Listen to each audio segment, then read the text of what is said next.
I love your mission. I love your mission about, reaching out to young, diverse talent and, bringing stories and hopefully inspiration and lessons to them. And I wanted to be a part of that.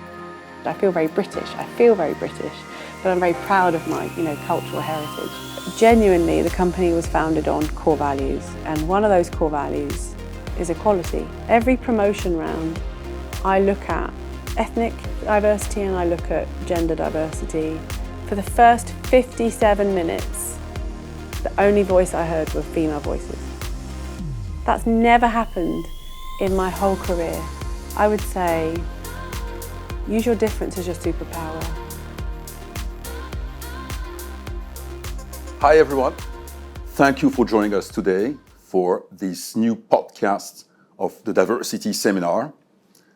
As you know, the Diversity Seminar is a pure non-profit.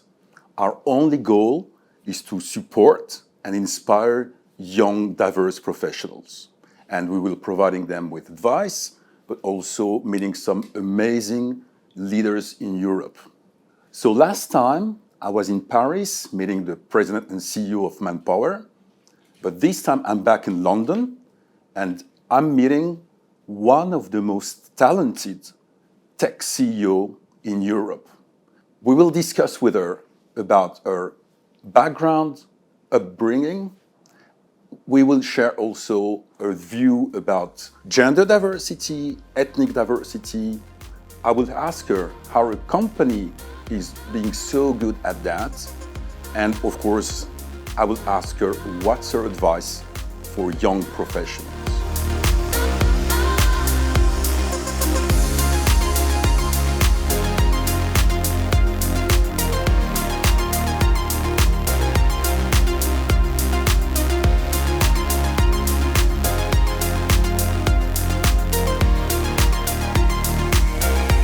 So today, I'm so glad to be with you, Zahra. Zahra, thank you so much for being with us today. Thank you for having me. I'm so excited to be on here with you.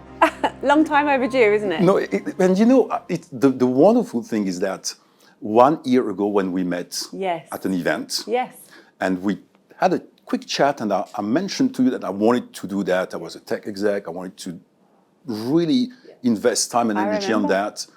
And I was so surprised because I think it took you 20 seconds to say yes. Yep. Why? Remember. Because it was very courageous. No one knew me. I was just starting that. So why did you accept to do that? Because I love your mission. I love your mission about reaching out to young, diverse talent and bringing stories and hopefully inspiration and lessons to them. And I wanted to be a part of that. So obviously you're leading one of the most well-known, powerful tech company in the world for the UK. Yeah. You've been 22 years at Accenture before that. Yes. By the way, someone told me that you've been one of the youngest partner at Accenture. Yes, who's been talking to you? The spies are everywhere. Of course. Oh my gosh. So could you share a bit about your upbringing, your background? My mum left Iran when she was a young lady in 74. And she came here to study, and her boyfriend, my then dad, chased her. So it was a love story. They came here to the UK in 74. They got married, and then 9 months later I came along. And so, born in 75 in the UK. I have one other brother, and I would say that, it's very challenging to be, and immigrant families will know this, but, immigrant families coming to the UK with no network, no support network around them, no support structure. That was one thing I really noticed about my parents, just how resilient they were and how they made things work. And, back in the 70s and the 80s, there was no such thing as kind of childcare available to us. There were no kind of aunts or uncles to be able to look after us. And so, my dad is a doctor, he's a psychiatrist, retired now. And I would often go and sit with the switchboard ladies in the hospitals that he worked at and kind of play on the switchboards, and that would be my childcare. God, sorry, but it gave me different experiences, and I think nobody had heard of Iran. It felt like I'd be at school and they would ask where are you from, who are you, And I would talk about Iran, and they would say, well, where is that? What is that? And it was quite a closed country. But, what did that teach me? I think that was, as I say, self-sufficiency. We're a very tight family unit. Obviously, they're very established now in the UK 50 years later. But it was a loving family. I was very lucky, very lucky. But yeah, that's a bit about me. And then I joined. I kind of was in the school system, and then I didn't really know what I wanted to be. I had always wanted to be a diplomat. I'd wanted to work for the Foreign and Commonwealth Office. And in the 90s, when I graduated, you had to be a second generation immigrant. Really? Or your parents had to have been in the UK for more than 25 years. And so I didn't meet either of those criteria at that time. Wow. And so my dream job of being a diplomat and an ambassador representing the UK, that just wasn't something I could do. So I had to look for something else. And that's how I landed in tech. But in a sense, you're a diplomat. You're Yeah, traveling. every day. You're negotiating customers. Yeah, internally, resolving conflict all the time. Yeah, yeah, for sure. Yeah. How did this experience forged you? I was having a conversation with a friend the other day, and we were talking about holidays when we were children. And so, my friends would do like Costa Brava and Costa del Sol, and they would do all the traditional holidays that people would do in the 80s and 90s. And mine would be long trips to Iran or via Moscow, and things I would see just were unfathomable. So I think I grew up quite quickly, and I saw some horrendous things. Going, if you come from a country where conflict is a normality, it changes your mindset quite a lot. But I think it taught me resilience. My parents always said to me, especially my dad, you have to work twice as hard as anyone else. You're a woman. You're an ethnic minority. He would always prepare me for just make sure you're working hard, and you just stand on your own 2 feet. And my mum would instill into me, know your own worth, and hold your head up high, and you've every right to be doing what you want to, and would always kind of encourage me. So that gave me quite a lot of confidence and encouragement. But I always still somehow felt on the back foot. I was never British enough to be British. I was never Iranian enough to be truly Iranian. So most of my life I've been treading this very fine line. But I think because of who they are and what they sacrificed to give myself and my brother a great start and a great education and a great, loving life, I always felt compelled to want to make them feel secure. So, my ambition is to always maintain their retirement and their safety and their security. Security is a big thing for us.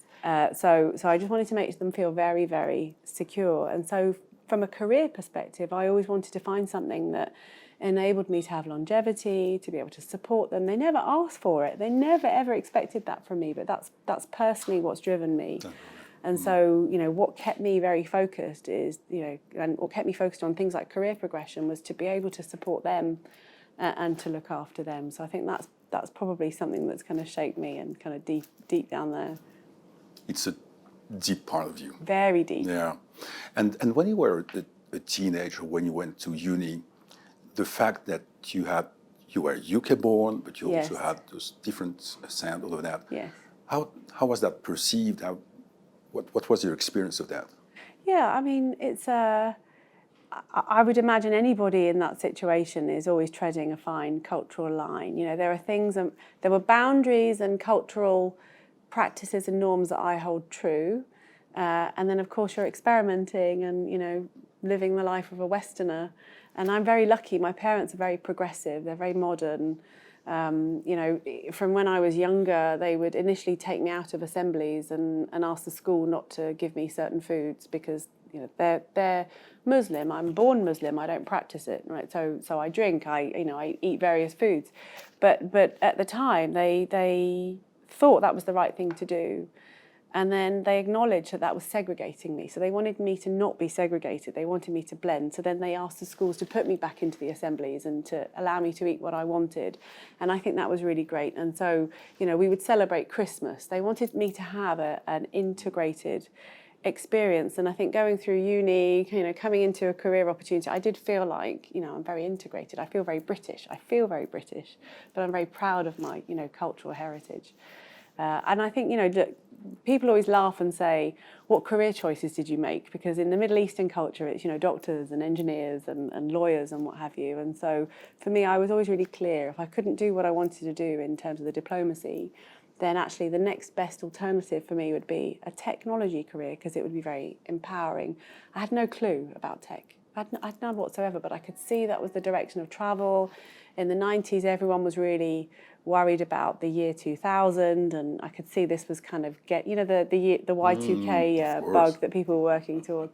And so I thought, this is getting some momentum. I could see the signals. So that kind of what pointed me in that direction. Interesting. And so just to forge on that, you mentioned that you don't have a engineering background. No. You didn't study engineering. No. You don't have a tech background. No. So how did you studied business? Yeah, you studied business. So how did you create the skills? How did you move into this tech career? Yeah. I had no technology skills. So I'm proof, and I lead a technology company now. So I'm proof that you can forge a career and you can acquire skills. So I knew that I wanted a career in tech. I didn't know what that looked like or what that meant.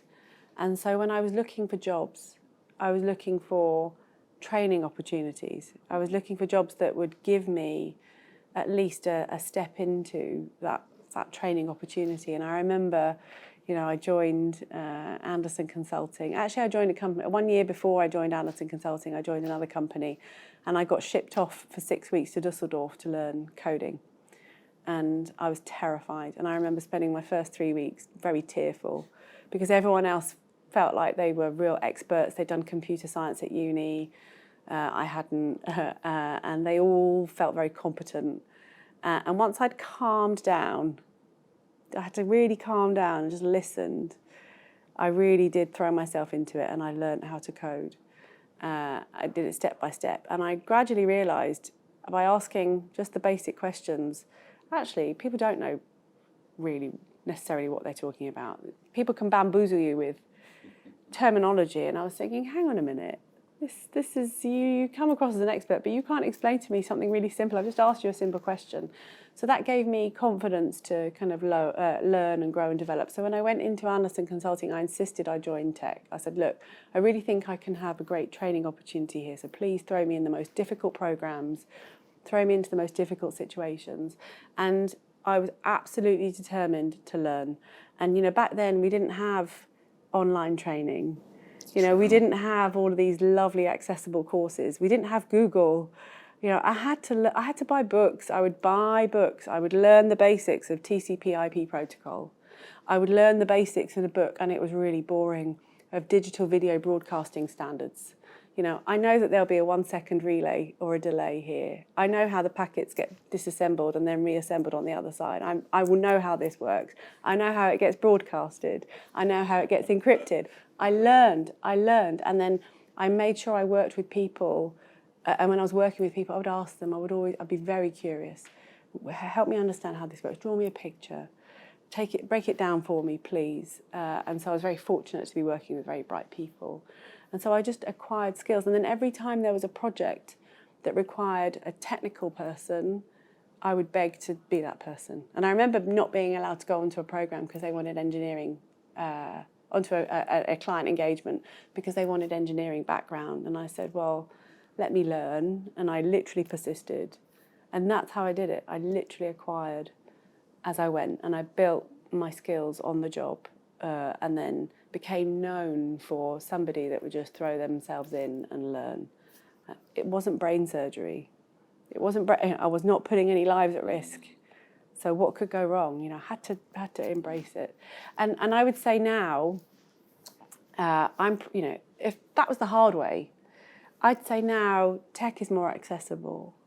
The advent of AI means you don't have to learn how to disassemble a packet and reassemble it on a network. You don't have to have that. It's much more accessible. The barriers to entry are so much lower. And then I would say that, the training materials that are available now from all of the companies, but especially Salesforce. You know, we've got a free online learning platform, Trailhead. It can, you know, make you job ready in quite a short space of time. I wish I'd had that. You know, and AI, of course, AI is so amazing, and you can see the success of it. We launched an AI curriculum last summer, and since then, you know, people have earned 700,000 badges. There are 700,000. When you do a course, you earn a badge. So 700,000 badges since June last year. It just shows you the appetite people have for learning. But I wish I'd had that when I was growing up. Yeah, because I'm sure our young audience just can't believe there was a time when those things were not available online. We didn't have the streaming. We didn't have AI. Couldn't Google anything. Couldn't Google it. I had to look in a book, and the books were heavy. They were ancient, and they were expensive. Incredible, they were incredible, expensive right? books. Yeah, I imagine. That's wonderful. That's a wonderful story. And so, if we think about digital, and you mentioned that, so digital is absolutely everywhere in our lives. And it's transforming so deeply all industries. All industries are being massively transformed. Industry 4.0, whatever, you know, it's massive. It's all about digital. So you mentioned those courses, certifications, all of that. What will be your advice to people, young or not young, that will like to improve their skills when it comes to digital, AI, all that? What's your advice? Yeah. Well, look, there are loads of organisations that can help you do a digital assessment of where you are. So you can start with the most, and I say this in a respectful way, but the most basic front door I would go to is an organisation called Future.now. You can log on to the website, you can take a digital assessment, there's 20 questions that you can go through, and it'll tell you, you know, are you capable, and not everyone can do this, but, you know, can you secure your home digitally? Can you create a bank account digitally? Can you do online banking? Can you do some of these things that you need in everyday life? Yes or no? And then it can point you to different kind of pathways or opportunities to acquire the skills that you've identified that you don't have. But I would encourage, first of all, I think everyone needs to understand the impact of AI. People are using it anyway. People are using it every day with their ChatGPT or with Siri or their Alexa. People are using it. The AI algorithms are in Instagram, they're on Facebook. It's there in there every day. But to demystify it, you know, I would encourage anybody, come to Trailhead, go to Google, go to AWS, log on. You will see the resources that are available to you to be able to acquire some of these skills. Get the basic intros to AI would be a great place to start. That's what I would do. If I was a young person today, the signal is AI is the big thing. 25, 30 years ago, for me, tech was the big thing, but I had to shape that through books and through experiences and learning. But I can tell you now, AI is the future. It's here now. And that's where I would look for every single resource I possibly can to just acquire that. Look for apprenticeships, look for on-the-job training opportunities, look for any break that you can to give you that. Wonderful. So you mentioned AI, which is absolutely the big thing. And I remember some years ago when we started working, because I was in the tech industry, and we started working with customers from all industries on some initial AI models, all of that. And honestly, I was really shocked and stunned by the power and the capabilities of AI and all of that. That's amazing. Absolutely amazing. So let me bridge AI with diversity. Yeah. So I have two questions for you on that. One, why is diversity important in this new world of AI we're entering into? And the second question is that, how could AI support and drive more inclusion and more diversity?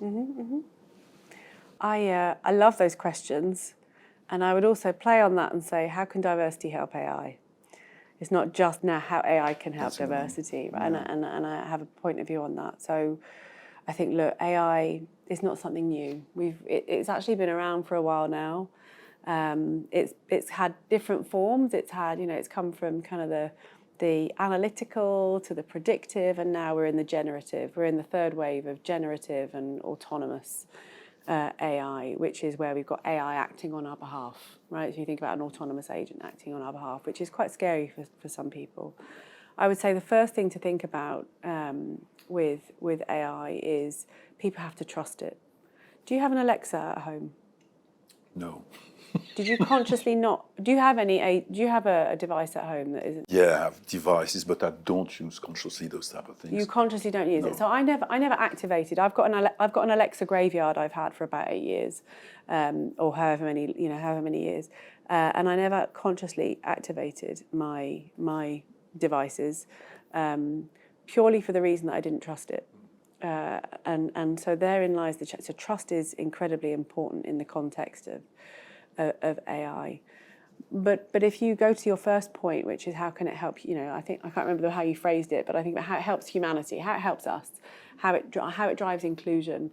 Some of the innovations we've seen are just incredible. I remember being in a lab in Accenture with an Alexa and the team showing me how it provides security and home help to individuals that are not mobile. So it's a lifeline. It's a lifeline, for carers, for ordering, for somebody that is housebound and not able to get out. I think that's an incredible lifeline. You also see things like voice transcription for, audibly impaired people or visually impaired individuals. That, again, unleashes kind of a quality of life for somebody. If you've got these Google glasses or whatever the glass is and you've got the transcription going on in your ears, that's an amazing progression, and again allows people to participate into society. So I'm a firm believer in tech for good and a firm believer in AI for good, and we have to trust it. We have to be able to have ethical and responsible use of technology, and we take that very seriously at Salesforce. Our whole AI offering is grounded in what we call a trust layer. We have an office of ethics and humane use. We're really conscious and thoughtful about how our technology is being used, and I think it's the responsibility of every technology organisation, actually every organisation, to use, deploy, implement AI responsibly. On to the point about diversity, though. My view is why is diversity important in the creation and development of AI? How does diversity help AI? And you think about the things that make AI work. The fundamental thing that makes AI work is the data that trains the models that enables the AI to take action. What happens if you don't curate that data thoughtfully? And a really basic example was an experiment a few years ago. Didn't curate the data that it fed into the models to learn. And it was doing a simple picture classification, and it classified a man standing next to a washing machine as a woman, because there was inherent bias in the data. So when we're thinking about AI today, we've always got to think about what's the data that we're feeding it, and are we being thoughtful? Are we embedding bias in it, or are we being conscious about ensuring it's a representative data set? Point number one. Point number two, who's implementing the AI? Who's developing it? It's important to have a representative segment of society, or segments of developing and implementing it. Why? I'll illustrate with a really simple story. A few years ago, so one of my industry backgrounds is energy, fuels retail, so petrol stations, forecourts, refineries. And I was in a service station, and I went to wash my hands, and I put my hand under the soap dispenser. And we were testing, we were doing something specific for this. And it didn't dispense the soap to my hand, because it wasn't tested for my colour scenario. No kidding. Okay, so it's a simple soap dispenser. It's not AI, but there probably wasn't anybody ethnically diverse in the team that developed and created the logic to be able to dispense the hand soap. Now lift that scenario and put it into a technology team responsible for AI, and you think about now it's responsible for day-to-day decisions affecting us, your mortgage applications, your loan applications, in the future maybe medical related activities. It needs to be able to cater for all of society. It's a mirror, right? And so if we're not being thoughtful about who and how we're creating this technology and the data that we're feeding it, then we are going to be exacerbating bias. And I would say that the case for diversity has now moved beyond it's part of the growth thing, it's part of innovation, it's going to make people perform better. It is absolutely fundamental to how we're going to be living in society today and going forward. We have to have diverse teams developing and implementing it. So important, so important. Yeah. Great point, great point. So, transitioning to diversity. Yes.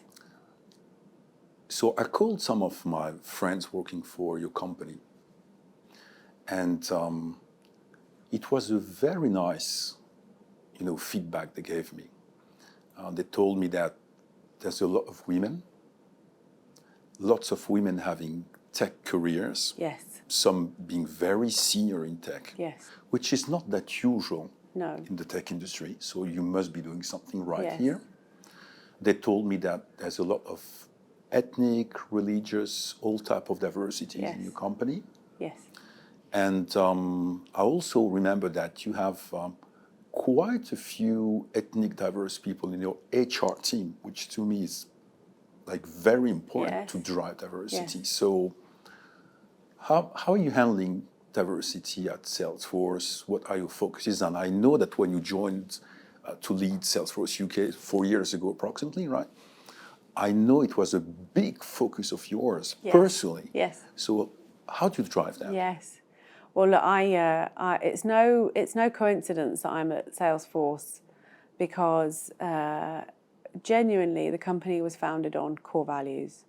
And one of those core values is equality. And, these are more than just words on a page. We have innovation, customer success, equality, and sustainability, and I'm sure I've missed one. But these really do guide how we run our business. They're not just words on a page. We live them every day. So equality is a core value.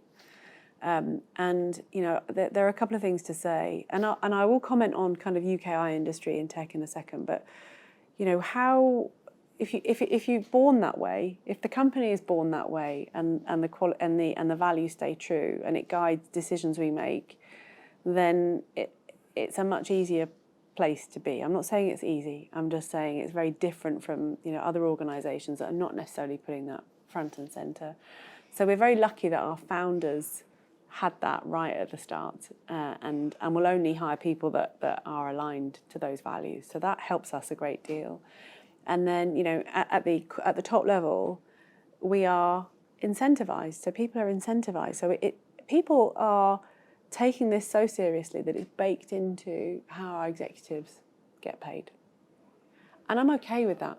I think you need those kind of incentives and guardrails. We also have great policies. So we have wonderful policies spanning the spectrum of all things diversity, not just gender, but ethnicity, LGBTQ, ability or disability. We have policies that really help us in terms of how we operate day to day and to make our people's lives easier and to foster that sense of inclusion. And then on the ground, we have employee resource groups. We have employee resource groups that are thriving, and we pay attention to them. They're not just some side project. They are fundamental to how we think, what we tap into, the charity partnerships that we support. These things really matter. Then we think about, well, how do we operationalize all of this?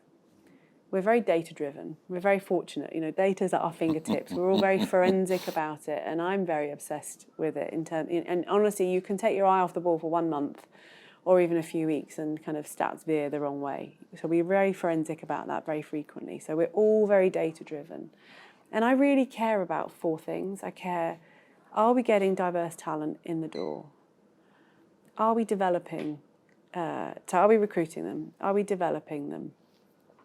Are we making sure that we're giving equal opportunity and fair opportunity on, high performance training courses, for example? Are we progressing them? Every promotion round, I look at ethnic diversity and I look at gender diversity, and I ensure that we are promoting equitably for the percentages that exist within our population is the easiest way to say that. And then what about the sense of belonging and the experience that people have? Because it's one thing getting people through the door and promoting individuals, but if we're not creating that sense of belonging, it's pointless. And then I think from a personal perspective, when I joined, I was told, oh, women don't want to sell. Women don't want to work in sales. We can't get them. Well, we're now well over 50% intake on female hiring. I mean, that was a myth. We busted that pretty quickly.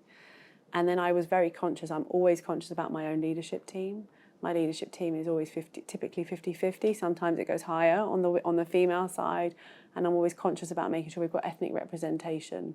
It's very important. People need to be able to have role models. They need to be able to aspire to something. So we've got the data, we've got the incentives, we've got the policies, we've got the framework, and then we've got the human element in the experience and the sense of belonging through these ERGs and the employee resource groups. And I think that has been very fundamental to how we operate and how we think about equality. We're also very conscious about partnering with organisations externally.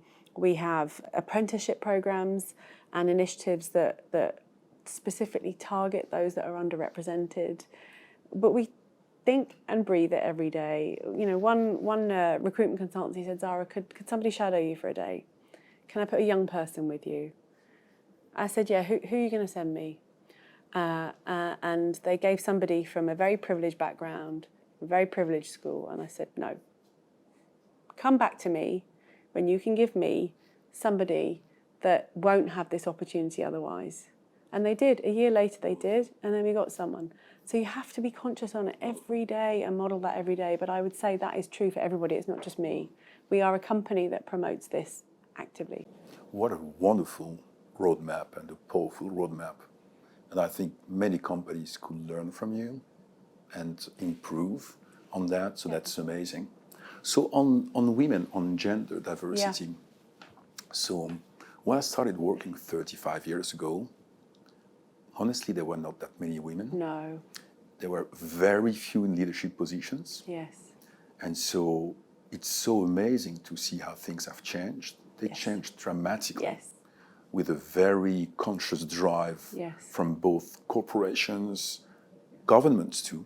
Yeah. Put some drive into that. Yeah. So, but probably there's still a lot to do. Yes. So what's your view on women diversity in the tech world, but maybe also more broadly, because the tech is quite advanced in that, but I've worked with many, many different industries across Europe, and it could be very different from industries to industries and eventually from countries to countries. Yes, yes. Well, with my Accenture hat on years ago, I was in addition to my day job, I was the inclusion and diversity leader across the technology organisation globally. And that was 250,000 people strong. And so, you know, driving the stats that we needed to see, I've heard every excuse from every nation possible. And actually, I was very pleasantly surprised. Oh my gosh! And I won't name and shame any nations, but there are definitely certain countries and certain industry kind of teams that mirror the industries that just, oh my God, every excuse under the sun I heard. Why couldn't they get more women? Why couldn't they get, you know, ethnic minorities, etc.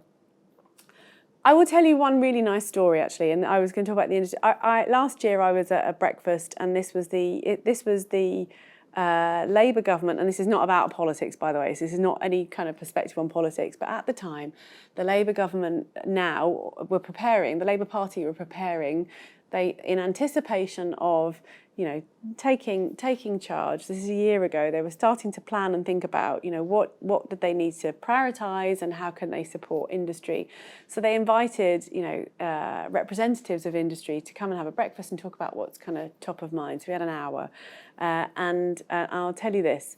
Representing the financial services industry was a woman. Representing the telecoms industry was a woman. Representing all the tech companies, we had Debbie Weinstein from Google, we had myself in there from Salesforce, we had the brilliant Claire Barclay from Microsoft. We're all friends, by the way. I know we're competitors, but we're all you know, we're all in it together. And so we had Nicola at the time from IBM. So we had all the tech companies were represented by female leaders, and then you had two of the biggest industries represented by female leaders. And I made a note at the time, and for the first 57 minutes, the only voice I heard were female voices. That's never happened in my whole career. And for the last three, the male voices. That's also not the right balance either, by the way. I'm not saying that's a good thing. Yeah. But I just remember noticing, wow, that is a first for me. And that gave me a lot of optimism and a lot of hope. There's always more to do. We always need more women in seat. We need more ethnic minorities in seat. We need more neurodiverse people in seat. We need more LGBTQ people in seat at the leadership table, so that they can represent and be a voice and be a platform, and people can aspire to it. So I think, look, there's much more to do in tech still. I think that women or even girls naturally aspire to a career in tech? I'm not sure it's the default. I won't remember the stats now, but it was not in the top 5 for career choices for girls when we looked at this a while ago. So we've still got more to do, and I think we have to inspire people at a very young age to do that. So on the ethnic diversity side, so 35 years ago, when we had this wave of focus on really having more women in management position, in leadership position, all of that, I naively thought that it will drive also all kind of inclusions. I would have thought that, ethnic diversity, all the different diversity will benefit from that wave, right? Yeah. It didn't happen. No. And the reality today is that there have been some progress made. But if we look, for example, of applying leaders of ethnic diversity in all the corporations, not in the tech industry, in all corporations, if we look at CEOs or executive committees, ethnic representation, we're not there yet. Mm-hmm. So what's your thought on that? And any ideas on that? We all believed it, didn't we? We all believed what you believed, and actually there were even kind of reports that were commissioned that, that kind of believed that 30% was the tipping point. If you had 30% female at the top table, actually all other diversity groups would benefit. So there was always a magic number.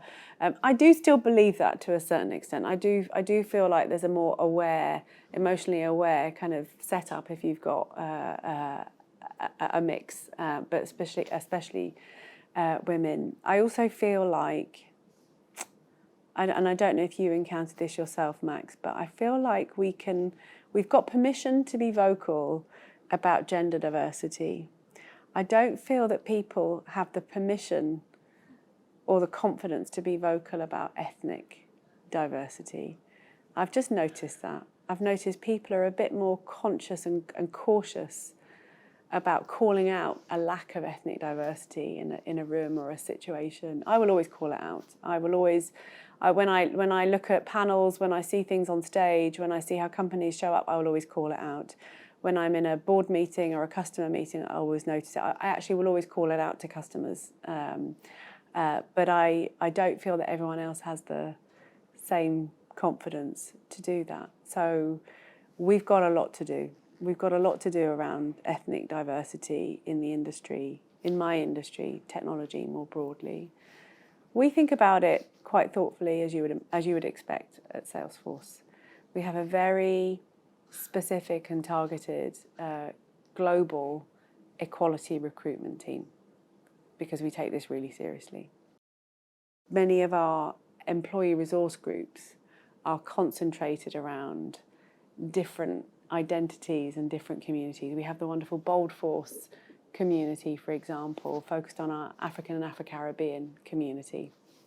And these are the individuals that will support external organisations, partner with charities, provide mentoring to things like Urban Synergy, Football Beyond Borders. These are just two examples to think about.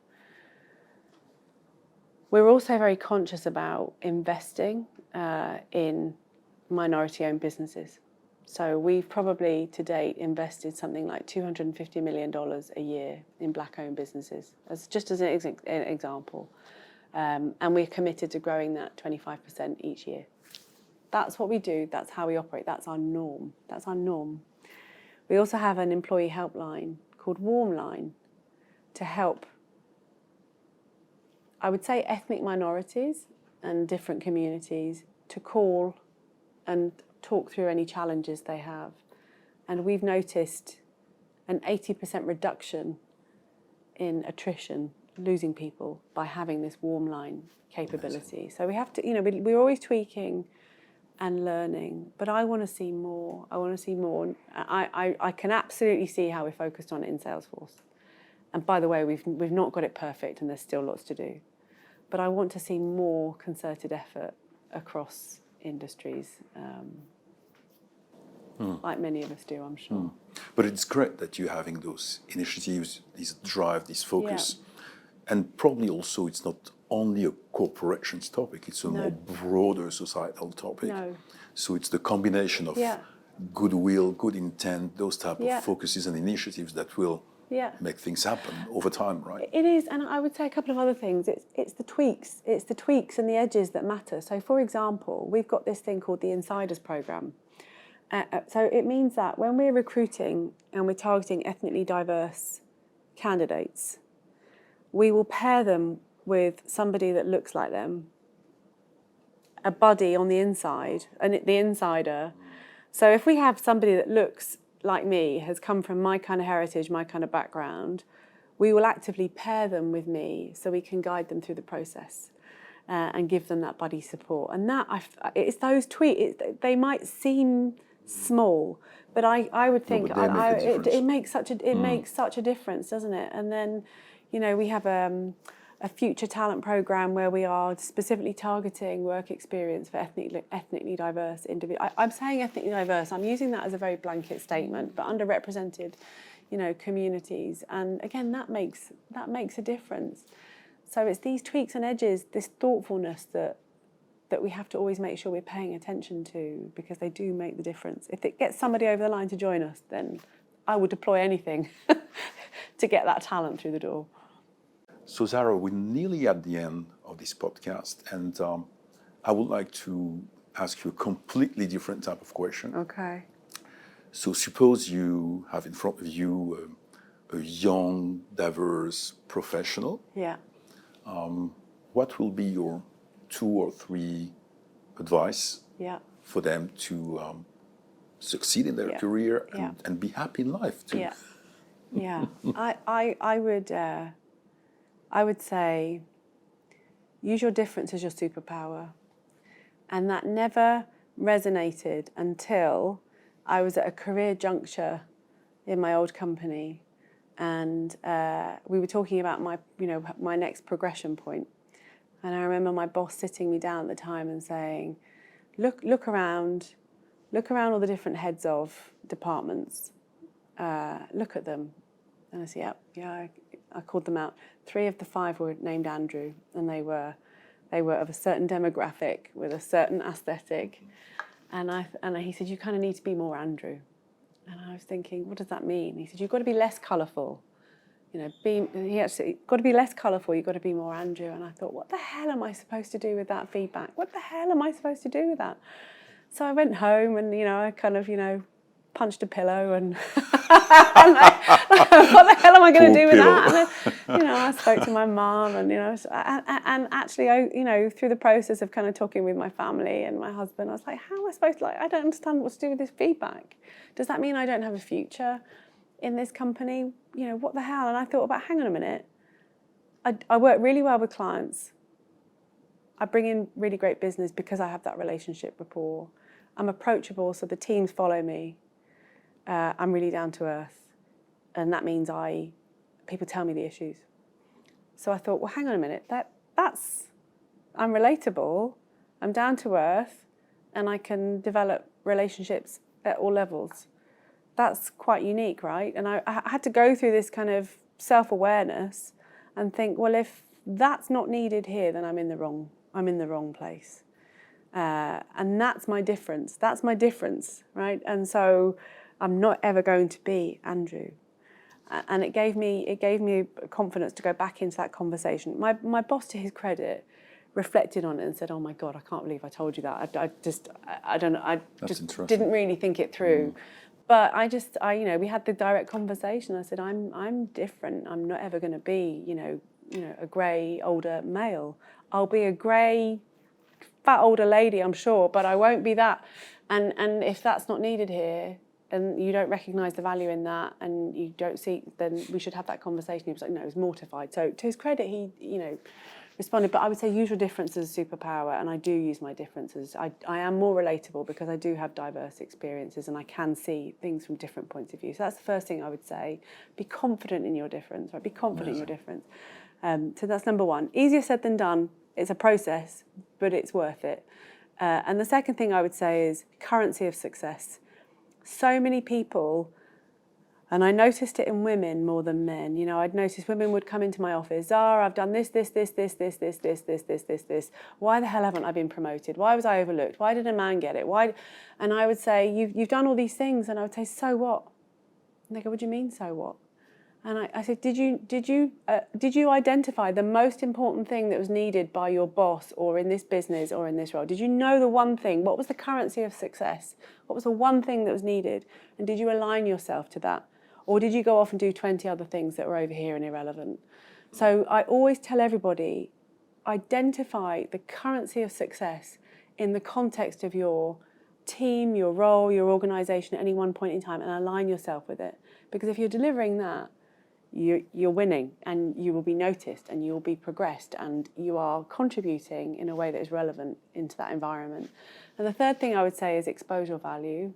Again, so many people think, and I see this in underrepresented groups. I'm going to keep my head down. So true. I'm going to work so hard.